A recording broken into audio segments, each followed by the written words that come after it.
का आखिरी गुरुवार और आज करनी है हमें बीएसई के सभी मंथली कॉन्ट्रैक्ट्स की एक्सपायरी की तैयारी। सेंसेक्स, बैंक एक्स, सेंसेक्स 50 वगैरह वगैरह। तो इंपॉर्टेंट सेशन सामने खड़ा हुआ है। प्लस ध्यान रखिएगा, इस कारोबारी हफ्ते का लास्ट ट्रेडिंग सेशन है आज, क्योंकि कल महाराष्ट्र डे के चलते भारतीय शेयर बाजार बंद रहेंगे। हमारे सामने एक लॉन्ग वीकेंड खड़ा हुआ है। खैर, खुलते ही रिएक्ट करना है।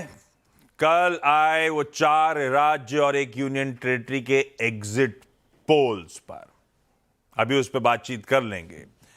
और वीकेंड के उस पार जब हम लोग लौट के आएंगे तो सोमवार को एक्चुअल वोटों की गिनती और फाइनल आउटकम हमारे सामने आ रहा होगा। दूसरा, ग्लोबल फ्रंट पे 2 इंपॉर्टेंट डेवलपमेंट्स अवेटेड थे। एक, वो फेड की 2 दिनों की बैठक खत्म होनी थी, ब्याज दरों पर फैसला और साथ साथ कमेंट्री आनी थी।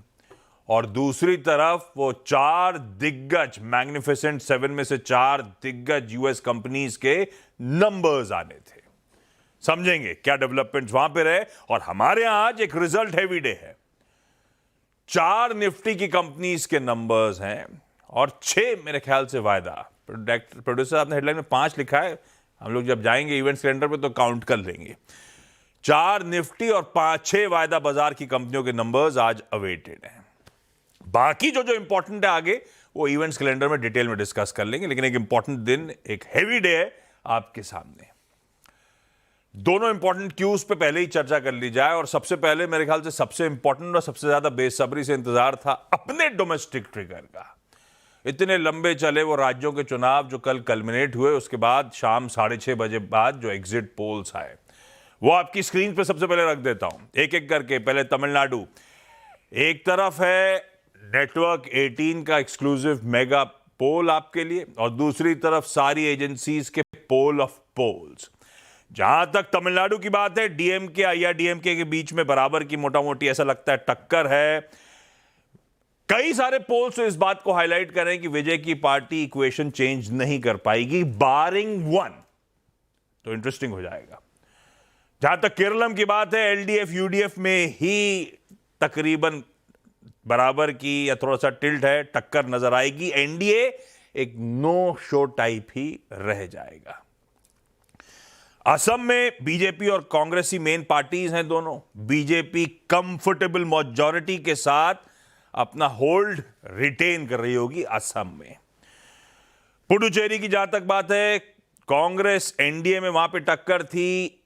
एनडीए को दिख ऐसा रहा है पोल्स को देखते हुए एक अपर हैंड है उस यूनियन टेरिटरी में। और फाइनली पश्चिम बंगाल की बात, तो टीएमसी और बीजेपी में टक्कर तगड़ी है। Majority of the polls BJP को एज दे रहे हैं, पर एक क्लियर वर्डिक्ट नहीं है जैसे असम के केस में था। तो ऐसा कोई क्लियर आउटकम पश्चिम बंगाल को लेकर नहीं। अगर स्टॉक मार्केट उसी आउटकम को लेकर एक्साइटमेंट में है, एक्साइटमेंट दिखा रहा है, तो इस वीकेंड आप कंफ्यूजन के साथ जाइए और मंडे को फाइनल आउटकम का इंतजार करिए। यह है वो सारे के सारे 4 राज्य और एक यूनियन टेरिटरी के एग्जिट पोल्स। और मेरे ख्याल से सबसे कीनली वॉच्ड स्टॉक मार्केट के लिहाज से वो पश्चिम बंगाल। हालांकि टिल्ट है, लेकिन clear majority across the board नजर नहीं आएगी। टसल है, ऐसा लगता है उन एग्जिट पोल्स को देखकर। दूसरी, कल थोड़ा सा एक्साइटमेंट दिखा था स्टॉक मार्केट में ahead of this exit polls, उस पर अभी बाद में आऊंगा।